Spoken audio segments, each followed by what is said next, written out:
del Grupo Parlamentario Morena presenta un voto particular a nombre de la senadora Luisa Cortés García, hasta por 5 minutos. Adelante.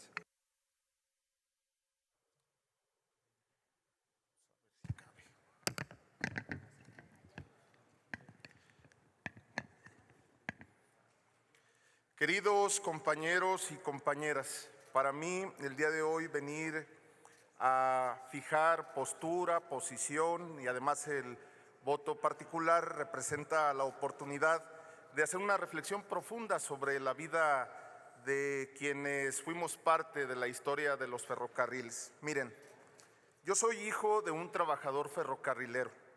Mi padre actualmente trabaja como operario calificado en la cuadrilla divisional de una empresa concesionaria, a quien por las malas decisiones de Zedillo privatizó Ferrocarriles Nacionales de México, entregándole el patrimonio de las y de los mexicanos.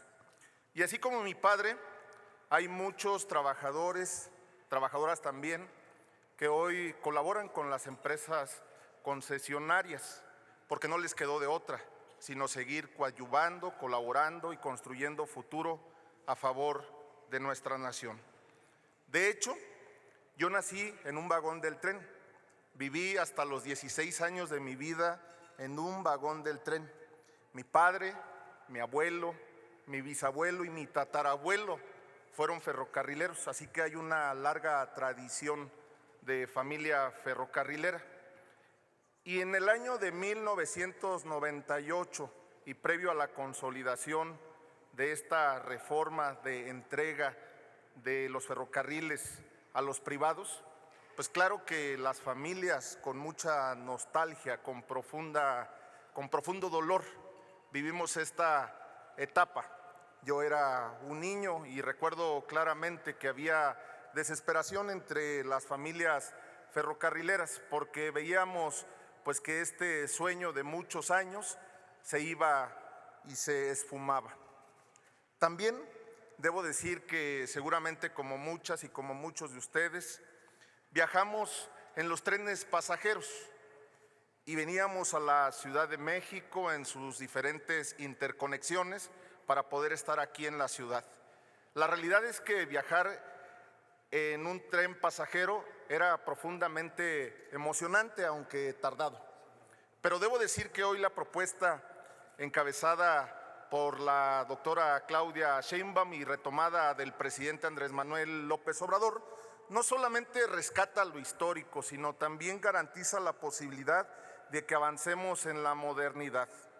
Hoy, a lo largo y a lo ancho de nuestro país, hay trabajadores ferrocarrileros que los vemos trabajando en los cruceros, principalmente atendiendo la demanda del transporte de carga que atiende a las empresas mexicanas, que transporta también carga a los Estados Unidos. Y en estas empresas se desarrollan también áreas estratégicas e importantes, como los exploradores, los de señales, los de transportes, vías, unidades de terrestre, soldadores, telecomunicaciones, radioinstaladores. Todos y todas están profundamente emocionados por esta reforma que vamos a aprobar, porque esto garantiza además la soberanía de nuestra nación y recupera en esencia lo que por muchos años representó el desarrollo de nuestro país. De hecho, hoy yo traje una maquinita de acero que un trabajador ferrocarrilero me obsequió, un soldador de vía. Y en esta maquinita se refleja la esperanza también de los trabajadores, porque tienen la convicción firme de que habrá una red de trenes pasajeros a lo largo y a lo ancho del país que permitirá la interconexión entre las diferentes modalidades de transporte, hablando justamente de la electromovilidad, por supuesto la transición energética, el poder garantizar que a través de la implementación de los trenes pasajeros, pues que nadie se quede atrás y que todas y todos los mexicanos tengan la garantía de estar interconectados entre sí. De lo que se trata es de llegar a las comunidades más lejanas, a los rincones más apartados y garantizar además que haya desarrollo económico para los pueblos, que haya desarrollo económico para las pequeñas, las medianas y las grandes ciudades. De eso es de lo que se trata. Tenemos que seguir avanzando en la economía de nuestro país y este es un factor fundamental para poder garantizarlo. Si nosotros avanzamos en la posibilidad de una construcción de una red de pasajeros fuerte, sólida, pero que además que pueda cumplir con todo lo garantizado como en las grandes naciones, tendremos entonces la posibilidad de aspirar a un país con una red de transporte que pueda atender no solamente a todos los usuarios, sino también las aspiraciones de todas y de todos los mexicanos. Esto se suma, por supuesto, a la propuesta del presidente López Obrador. Senador, si puede concluir su intervención. Gracias. 3,000 kilómetros de trenes pasajeros, casi el doble de lo propuesto por el presidente López Obrador. Con mucho cariño desde esta máxima tribuna, le mando un cariñoso saludo a mi padre, que es trabajador ferrocarrilero y del cual me siento profundamente orgulloso, Juan Manuel Reyes Ábalos. Es cuanto, muchas gracias.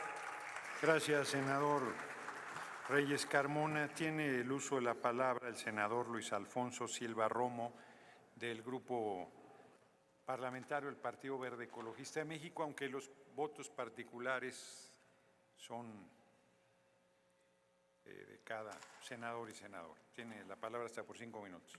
Muchas gracias, presidente. Con la venia, compañeras y compañeros senadores, hoy nos encontramos aquí reunidos y a punto de aprobar un cambio sustancial en la Constitución mexicana, en el artículo 28. Y me gusta hacer énfasis siempre que estoy en esta tribuna de que cualquier cambio constitucional que se haga en México significa que hubo un gran consenso nacional, significa que fueron propuestas que la gente conoció y que hagamos un cambio constitucional en el comienzo de esta legislatura tiene también el mensaje muy claro de que la voluntad popular mexicana está de acuerdo, estuvo de acuerdo y estará de acuerdo en los cambios que estamos a punto de hacer. Recordábamos en las Comisiones Unidas de Puntos Constitucionales, de Estudios Legislativos y de Comunicaciones y Transportes, cómo para cada uno de nosotros, las mexicanas, los mexicanos, nuestro compañero Emanuel Reyes, que acaba de tener una intervención muy emotiva, igualmente creo que para todas y todos el hecho de haber tenido la oportunidad de utilizar el transporte ferroviario para trasladarnos de un lugar a otro nos genera añoranza. Yo en lo personal recuerdo haber tomado el famoso tren oaxaqueño que partía de la ciudad de Oaxaca y llegaba a la Ciudad de México. Desgraciadamente llegó el neoliberalismo y con el neoliberalismo llegaron las privatizaciones y cuando la promesa era que con una concesión, con una privatización se prestaría mejor servicio, en muchos casos, como en el caso de los fertilizantes y en el caso de las concesiones ferroviarias en materia de transporte de pasajeros, el transporte de pasajeros en México desapareció. Afortunadamente el pueblo de México despertó y en el año 2018 logramos llevar a la presidencia de México al presidente López Obrador, quien como ningún líder político en el México moderno recogió poco a poco el sentir popular y un sentir popular sin duda era que el pueblo de México quería vías férreas para transporte de carga, pero también para transporte. En la historia de la humanidad nunca había existido una empresa tan costosa como la construcción de una vía férrea. Aquella primera vía férrea que corrió de Manchester al puerto de Liverpool fue la primera y se empezó a desarrollar esta industria ferroviaria en todo el planeta. Pero como nunca había habido algo tan caro, fue precisamente a partir del desarrollo de las vías férreas que se creó una figura moral que hoy conocemos como la sociedad anónima o Limited Liability Company, porque nadie tenía el capital suficiente para desarrollar una vía férrea.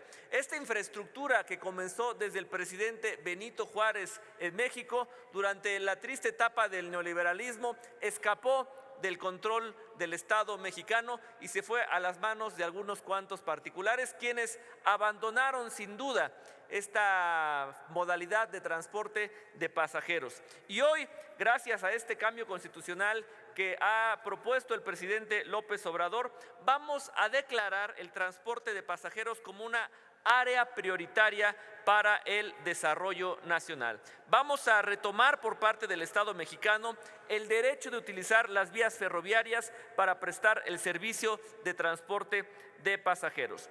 Quiero hacer énfasis en los más de 1,500 kilómetros de vías férreas que construyó el presidente López Obrador durante su sexenio en el Tren Maya. También los más de 200 kilómetros de vías férreas que se construyeron en Oaxaca, en el istmo de Tehuantepec. Pero la presidenta Claudia Sheinbaum Pardo ya ha hecho patente que ella continuará con este desarrollo de las vías ferroviarias. Ya se comprometió al tren interurbano que va del Aeropuerto Internacional Felipe Ángeles a Pachuca, el tren que va de México, San Luis Potosí, Monterrey, Nuevo Laredo y también de México a Querétaro, mismo cuya construcción ya fue iniciada. Compañeras y compañeros, el transporte ferroviario es más conveniente para recorridos largos, tiene mayor flexibilidad para grandes volúmenes, es más seguro y fiable, más eficiente en cuanto a su consumo de combustible. Hoy el transporte ferroviario mueve 7% de la carga a nivel mundial, pero utiliza solamente el 2% del consumo de energía del transporte. El transporte ferroviario de pasajeros disminuirá la reducción del índice de accidentes, compañeras y compañeros. En ese sentido, me pronuncio a favor del dictamen en lo general. Sin embargo, subrayo la necesidad de que pongamos énfasis en el mayor desarrollo de vías férreas, por un transporte seguro de pasajeros, por el bienestar de todas y todos. ¡Que viva la Cuarta Transformación! Muchas gracias, senador Silva Romo. Tiene el uso de la palabra el senador Agustín Dorantes Lambarri, del Grupo Parlamentario de Acción Nacional, hasta por 5 minutos para presentar su voto particular.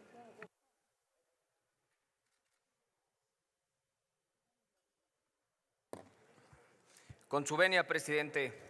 Aprovecho, antes que otra cosa, a saludar a los alumnos de la Universidad Autónoma de Querétaro que hoy nos acompañan y les pido a mis compañeros senadores un fuerte aplauso. Alumnos de Derecho de la Universidad Autónoma de Querétaro. Muchas gracias por su visita. Como lo he dicho en esta tribuna, en el Partido Acción Nacional vamos a hacer una oposición responsable, una oposición proactiva, una oposición que se sume a cualquier propuesta de cualquier partido político cuando esta propuesta sea en beneficio de México y en beneficio de Querétaro. Y por eso hoy el grupo parlamentario se va a sumar a la propuesta hecha para reformar el artículo 28 constitucional. Y de esta forma que el proyecto México-Querétaro, el tren México-Querétaro, sea una realidad. Porque este proyecto, sin duda, va a generar economía en la zona. Pero más que economía, va a generar oportunidades a la población. Va a generar que lleguen más inversiones y las inversiones son puestos de trabajo para las y los jóvenes, tanto de Querétaro como de los estados donde pasen los trenes, tanto de pasajeros como de carga. Reconozco al gobierno federal que se retome este proyecto, un proyecto que ha sido prometido durante muchos años, durante varios sexenios. También reconozco al gobernador Mauricio Curi por su disposición para lograr las liberaciones de derecho de vía que se necesitan para las nuevas vías del tren. Este proyecto sin duda va a ser un parteaguas para que Querétaro siga creciendo y siga aprovechando su lugar geográfico que sin duda es estratégico para la zona. Además, este proyecto aligerará la congestionada carretera 57, que como lo decía ayer, es una carretera insegura, con accidentes constantes, con mantenimiento permanente. Es terrible. Y debe de ser prioridad para el Estado mexicano liberar esta carretera que es tan importante para poder conectar puntos y de esta forma aprovechar el mercado internacional más grande que es Estados Unidos para la generación de oportunidades para las y los mexicanos, para generar oportunidades para las y los mexicanos. Porque generar oportunidades es generar empleos, siempre y cuando la energía no siga siendo un obstáculo. Esa es una de las tareas pendientes que seguimos teniendo. Pero en este apoyo, en este acompañamiento de estos proyectos tan importantes, como oposición responsable, también vamos a cuidar que el proyecto se lleve con los estándares internacionales planteados en el cuidado del medio ambiente, que se transparenten los recursos, evitar sobrecostos que se han tenido en otro tipo de obras que sin duda impactan en las finanzas públicas que vienen de los impuestos de las y los mexicanos. En suma, en este Senado de la República, el Grupo Parlamentario del Partido Acción Nacional va a defender los intereses de la gente, acompañando este proyecto, pero también cuidando que los recursos lleguen como tienen que llegar. Muchas gracias, presidente.